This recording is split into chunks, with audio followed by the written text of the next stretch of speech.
Halo anak-anak, sebelum kita mulai belajar, buka kolom deskripsi di bawah video ini. Dengan tema pemisahan campuran sederhana, bab 2 zat dan perubahannya. Semua yang akan saya terangkan hari ini sudah tercatat lengkap di sana, jadi kalian bisa menyimak sambil baca ya. Siap? Yuk kita mulai. Selamat pagi anak-anak. Coba bayangkan ya, kalian sedang melihat ibu membuat teh manis di rumah. Gula dimasukkan ke dalam air panas, lalu diaduk sampai larut. Nah, apakah kalian pernah kepikiran, bisa nggak sih gula itu diambil lagi dari air teh? Gimana caranya? Pertanyaan ini membawa kita ke pelajaran hari ini, pemisahan campuran. Campuran itu adalah gabungan dua atau lebih zat, tapi tidak saling bereaksi secara kimia. Jadi, zat asalnya masih bisa kita ambil kembali, tapi tentu saja, kita harus tahu caranya. Berbagai metode pemisahan campuran. Dalam ilmu IPA, ada beberapa metode untuk memisahkan campuran, tergantung dari sifat fisik zat penyusunnya, seperti ukuran partikel, titik didih, atau kelarutan. Yuk kita bahas satu persatu, dan saya akan kasih contoh yang pasti kalian temui di kehidupan sehari-hari. 1. Filtrasi penyaringan. Ini digunakan untuk memisahkan zat padat dari cairan. Misalnya, menyaring air kotor di rumah pakai kain atau filter. Airnya bisa lewat, kotorannya tertahan.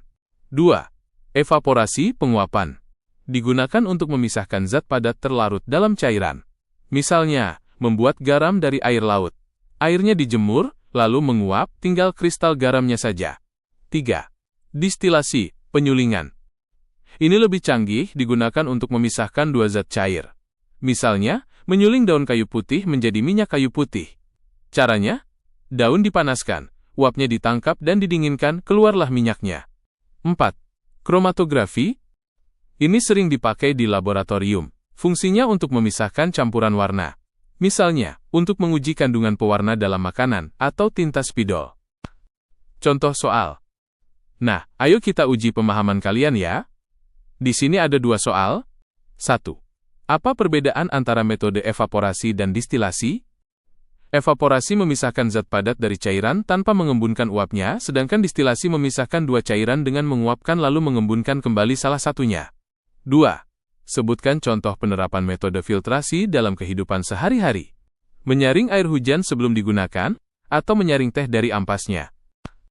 Aktivitas kolaboratif, menonton dan menganalisis video. Oke, sekarang kita masuk ke aktivitas belajar pengamatan. Cari dan perhatikan video di YouTube tentang cara membuat minyak atsiri. Di situ kalian akan melihat alat distilasi tradisional.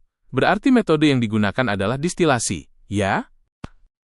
Dari keterangan yang telah saya sampaikan, apa yang dapat anak-anak pelajari? Siswa menjawab. Metode filtrasi, menyaring air minum atau teh. Metode evaporasi, membuat garam dari air laut. Metode distilasi, menyuling minyak kayu putih dari daun. Metode kromatografi, menguji pewarna makanan di laboratorium sekolah.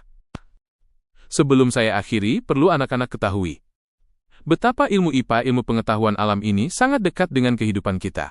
Kita bisa menerapkannya di dapur, di sekolah, di rumah, bahkan di lingkungan sekitar. Belajar tentang pemisahan campuran bukan cuma buat ujian, tapi buat kita lebih peka terhadap proses ilmiah yang terjadi setiap hari. Jadi, ayo belajar dengan semangat dan jangan ragu bertanya. Kalian bukan cuma belajar IPA, kalian belajar menjadi ilmuwan kecil yang bisa berpikir kritis dan memecahkan masalah. Sampai jumpa anak-anak.